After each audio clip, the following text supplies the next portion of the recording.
Okay, so as promised, I'm doing video today for you, Miss Sarah, about stress eating, and then I'm trying to get to one this evening as well about meal prep, as long as boyfriend doesn't call me and say let's go, because we're supposed to maybe have a dinner date tonight again. So, but wanted to at least get this out here because I know that a lot of us struggle with it. I struggle with it every once in a while still. It used to be a major thing for me.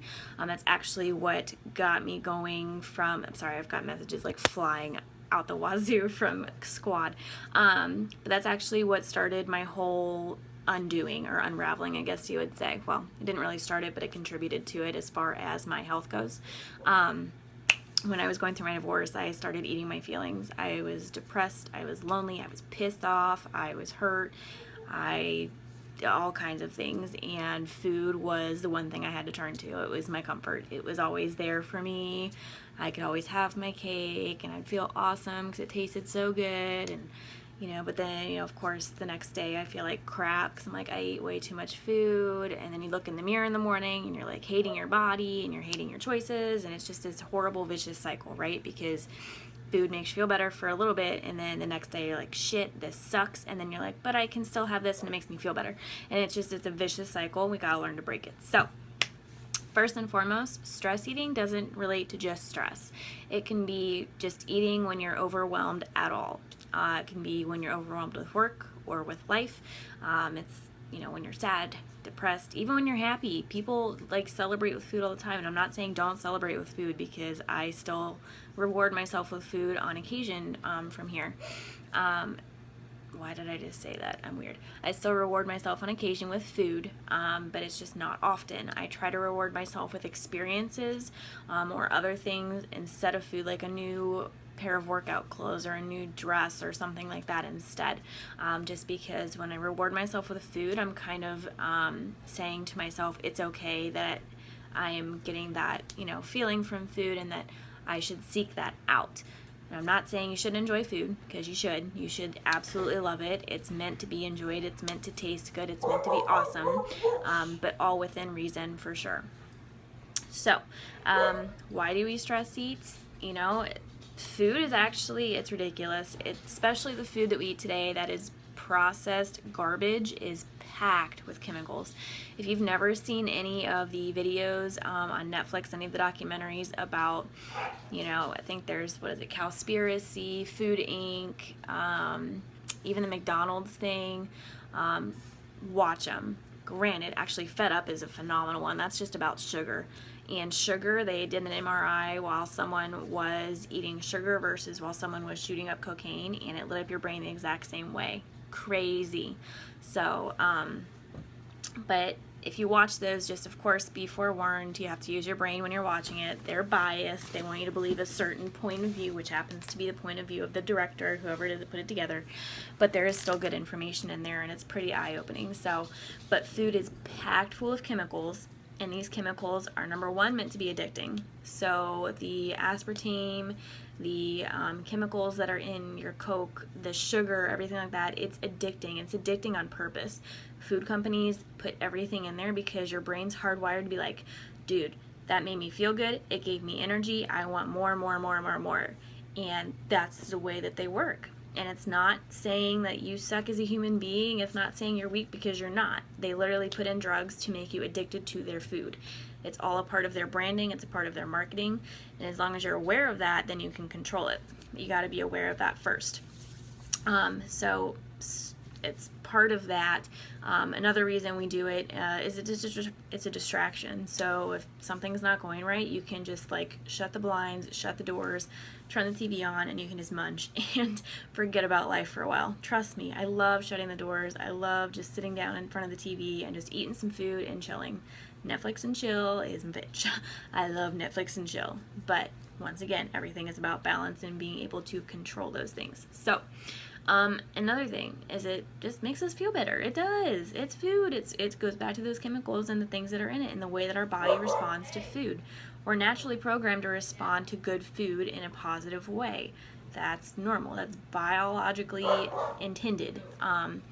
The problem comes, once again, when we aren't able to control that or we abuse the power that's in the food. So, That said, some ways to stop it.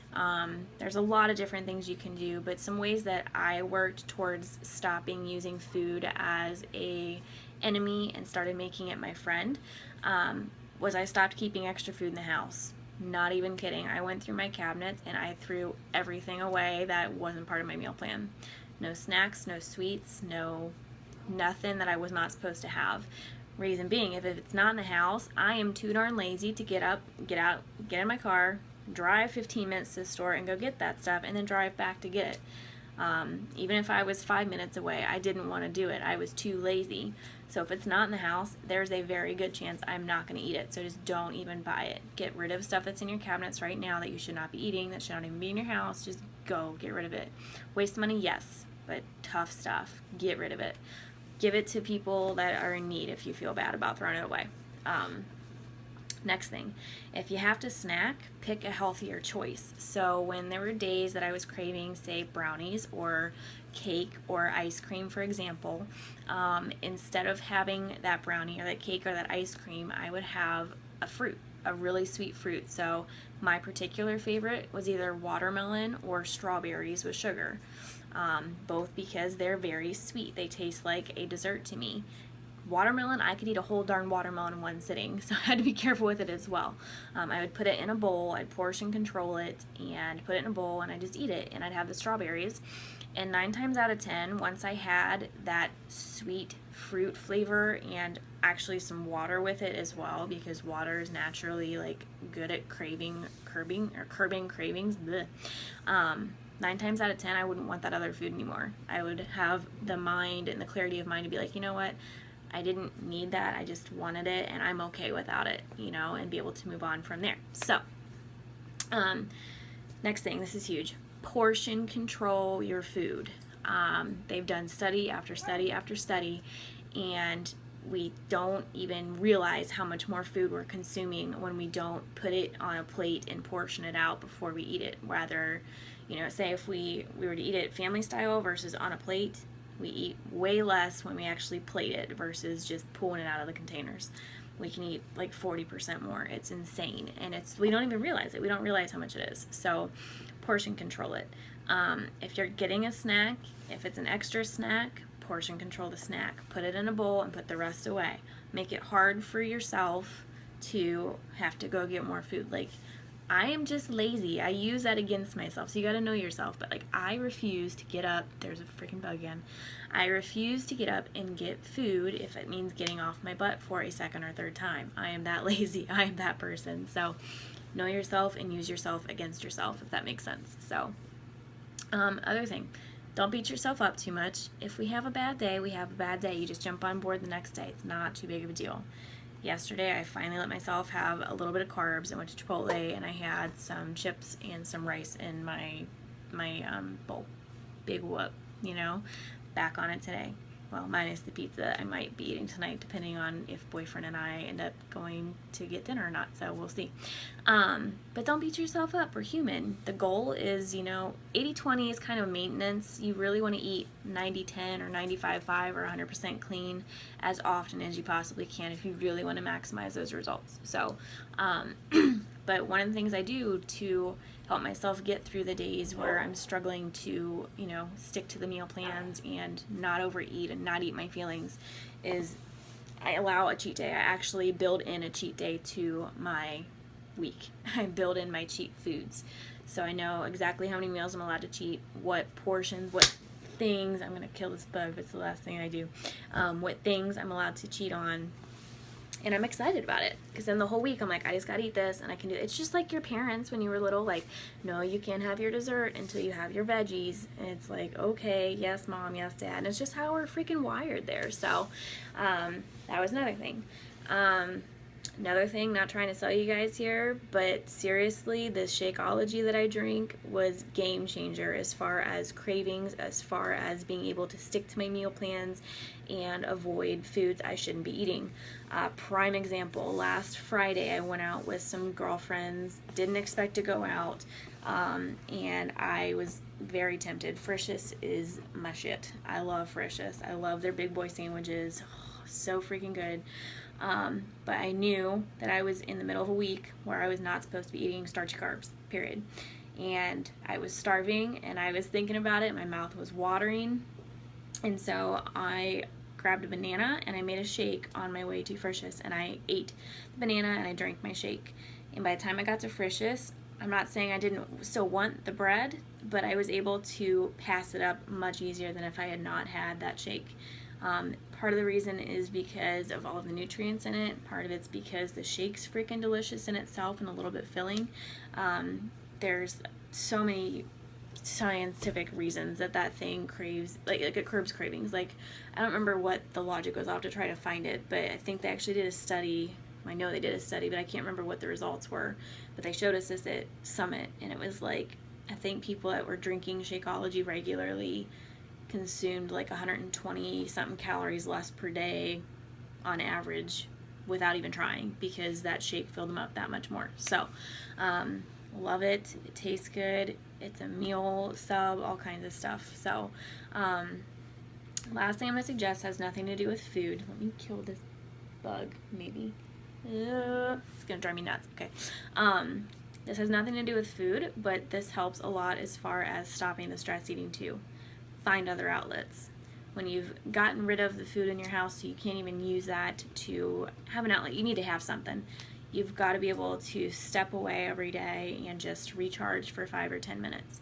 Whether it's scriptures and praying, whether it's journaling, writing, coloring, watching a funny thing on YouTube. I've got tons of methods that I use regularly every day. Most days I read my scriptures and I pray, and I also write in my journal. And then I also listen to tons of music. My music is my thing. It gets in my head and gets me going. That sets my mood for the day. It sets my tone for what's going on. I'm going to seriously kill this bug.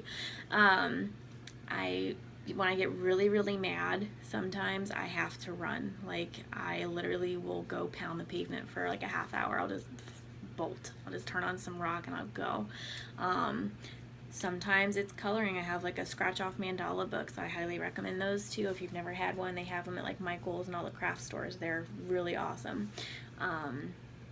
Just find an outlet. Find something that's calming, that's relaxing, that gets your mind off of stuff, and use that instead of food. So when you're like, oh my gosh, I could totally go for a sandwich right now, or like totally go for a pop or a cake or whatever, and then you hear yourself say that, you'd be like, is it because I really need that, or is it because I want that because I'm stressed? And as soon as you know yourself, you realize it's because you're stressed or you're upset or whatever, be like, no, instead of that, I'm gonna do something healthy. Because let's be honest, guys, food is just like a drug. People drink to forget. They drink to be numb. They drink to be buzzed and just forget about their problems for a bit. But guess what? Once that buzz wears off, once that, drink wears off, that problem is still there. Same thing with food. And that's probably what really kicked my own ass, was it doesn't matter how much I eat or don't eat, that problem is still there and I gotta face it.